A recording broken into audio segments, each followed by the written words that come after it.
Bom dia a todos! Graça e paz do Senhor Jesus seja com todos nós. Uma ótima quinta-feira para todos. Hoje é dia 11 de maio de 2023. Seja muito bem-vindo ao nosso devocional de hoje. E nesta quinta-feira nós vamos iniciar aí uma nova caminhada que é pela carta de Paulo a Timóteo, seu discípulo mais profícuo, seu discípulo mais próximo, seu discípulo ali que podemos dizer que melhor representou o apóstolo Paulo aí em toda a sua caminhada. Então vamos hoje falar de 1 Timóteo 1 a 3 e aí amanhã vamos de 4 até 6. Fizemos uma exposição inteira da carta de Paulo a Timóteo aí há poucos meses atrás na nossa igreja Nave, então está bem fresquinho aí na nossa memória tudo aquilo que Paulo falou e tratou. Bom, deixa eu já ler aqui o texto.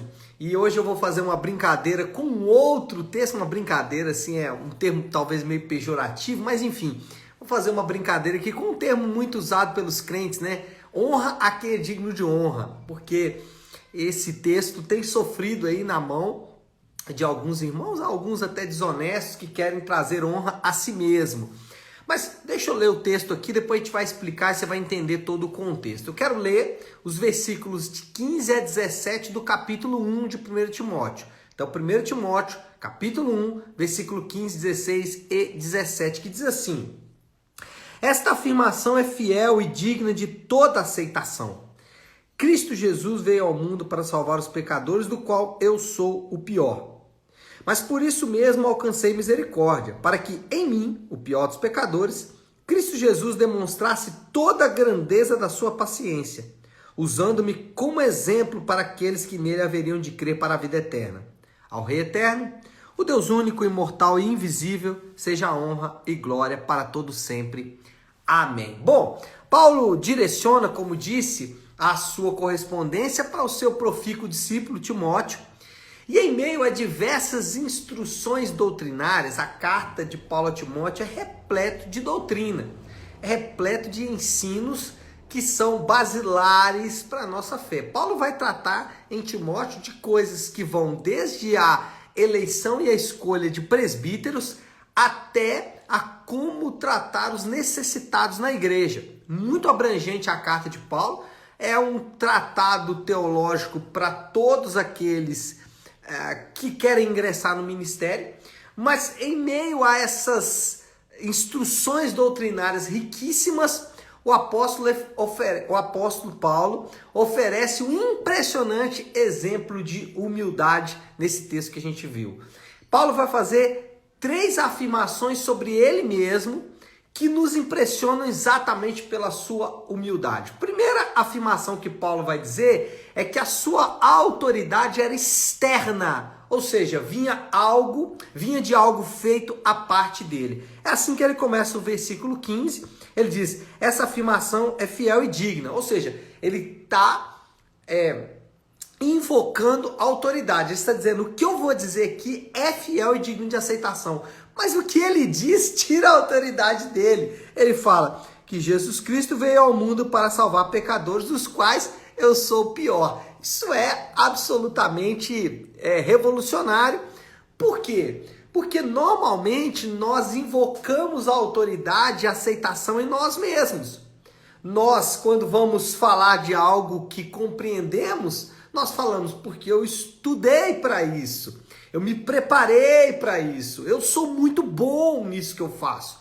Porque isso invoca autoridade para mim. As pessoas vão, o que ele vai falar é importante, já que ele tem autoridade. Mas Paulo faz o contrário, né? Isso é absolutamente impressionante e é uma demonstração de humildade absoluta de alguém que sabia que, de fato, o que ele tinha não vinha dele mesmo. Então ele fala, olha, o que eu vou dizer é impressionante, só que essa autoridade não está em mim mesmo, está em uma outra pessoa. Ou seja, Paulo invoca o sacrifício de Cristo para justificar a sua aceitação. Então, aqui tinha um ponto importante. Paulo vai falar de assuntos doutrinários muito importantes e ele está dizendo o seguinte, olha, vocês devem aceitar o que eu vou dizer não por mim mesmo, porque eu sou o pior dos pecadores, mas vocês devem aceitar o que eu vou dizer porque Jesus Cristo veio ao mundo para salvar pecadores. E isso nos ensina algo tão precioso que é absolutamente impressionante. Paulo está nos ensinando que nós não somos aceitos pelo que fazemos. Muitas vezes nós queremos ser recebidos e aceitos e honrados por aquilo que fazemos. Por exemplo, eu sou um bom marido, então você deve me aceitar porque eu sou um bom marido. Eu sou um bom pai, eu sou um bom profissional. E aí nós queremos invocar a nossa própria capacidade para que as pessoas então nos compreendam e nos aceitem. E Paulo faz exatamente o contrário. Agora, veja bem, nós somos aceitos por Deus por causa de Jesus. É isso que Paulo fala. Eu sou aceito por Deus, eu sou aceito pelos meus irmãos. A autoridade que eu invoco não está em mim mesmo, mas está fora de mim. Então, tudo que eu sou por causa da graça de Deus. E se eu sou aceito por Deus por causa de Jesus, as coisas que eu faço recebem um outro significado. Olha o exemplo. Paulo, ele sabia que o que ele era, por exemplo, apóstolo, não vinha dele mesmo. A autoridade para ser apóstolo vinha de fora, era externa, era de Jesus. Mas quando ele invocava em Jesus a autoridade do seu apostolado, o seu apostolado recebia significado. Então, como é isso? Se eu invocar para mim mesmo o fato de ser um bom marido e querer ser aceito porque eu sou um bom marido, então a minha esposa e os meus amigos devem me aceitar porque eu sou um bom marido, o que acontece? A minha vida se torna baseada, fundamentada no fato de que sou bom marido. E o dia que eu não for? Agora, se a minha autoridade está baseada em Jesus, eu sou um bom marido, mas agora não mais para aceitação, mas para a glória daquele que me enviou. Por isso que Paulo podia ser o melhor apóstolo de todos, e foi de fato um grande apóstolo. Não sei se o melhor, mas sem dúvida um grande apóstolo. E ele foi um grande apóstolo por quê?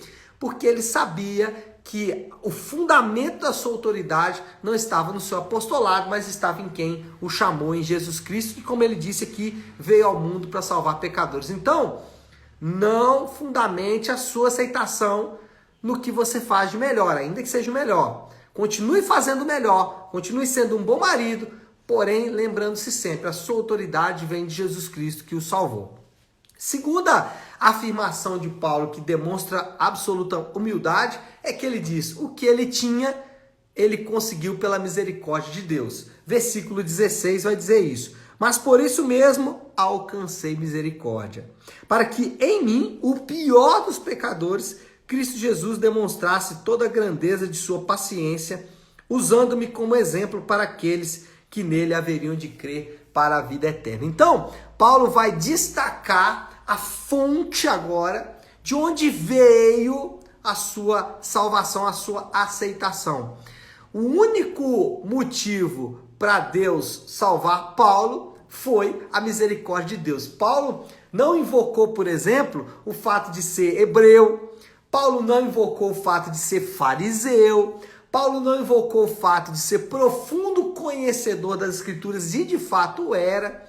Paulo não invocou nada disso para justificar a sua aceitação. Ele não disse: Deus me aceitou porque eu sou muito bom, ou porque eu fiz uma escolha por Deus. Deus me aceitou porque a minha vontade me levou para Deus. Não, Paulo fala: olha, Deus me aceitou simplesmente por causa da sua misericórdia. Não estava em Paulo, não está em mim, não está em você, não está em nenhum dos nossos atos, atitudes, ações, sentimentos, assim por diante. Não, está fora de nós, está além de nós. E é isso que Paulo vai destacar. Ele vai dizer: olha, o que eu vivo foi me dado pela misericórdia e pela bondade de Deus.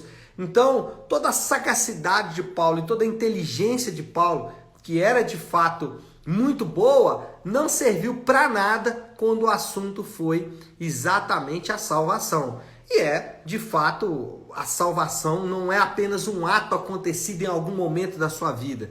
Então, eu fui salvo há 10, 20 anos atrás e a partir de agora eu não preciso mais da graça e da misericórdia de Deus. Então, eu fui salvo pela graça, beleza, mas eu não vivo pela graça, eu vivo a partir daí pelo meu mérito. Não, eu fui salvo pela graça e continuo vivendo pela graça de Deus. E aí, por que isso é uma declaração de humildade? Olha só como que é linda a palavra de Deus e como ela nos alimenta.